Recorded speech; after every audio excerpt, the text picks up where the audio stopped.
Hello hi नमस्कार आपण मान को वेलकम मोर आज वीडियो रे।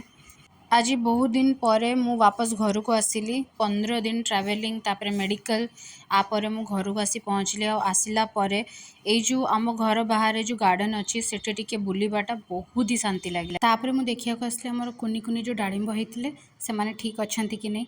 एक्चुअली सत कथा कह गले जदि गोटे घरटे कर आगे जब गोटे छोट मिनी गार्डन तुम रही ना तो सेटा बहुत ही भल कथा।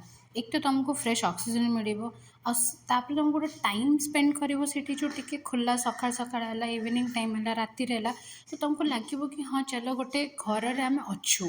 तो आजकल लोग खाली बिल्डिंग उपर बिल्डिंग कर गार्डन गोटे बनवा निजर से कहीं भी एत प्रायोरिटी दौना। आज मौसम भी बहुत ही बढ़िया था। आमर जो कलरा पत्र सी भी फूल धरले धीरे धीरे एवं कलरा भी से हम स्टार्ट हो मो मम्मी को देखी कि शाढ़ीटा अनपैक करके एटा मत फूल गिफ्ट कर माने घर को जो जाइए फर्स्ट टाइम से मत गिफ्ट कर तो केमती कौन लगुच मटन मटन रो प्रिपरेशन चलछि मम्मी करछि मटन ता झियो एते दिन पर आछि तो से खुशी रे एते दिन पर घर रंधा भात मटन खाई मन खुश हो गला।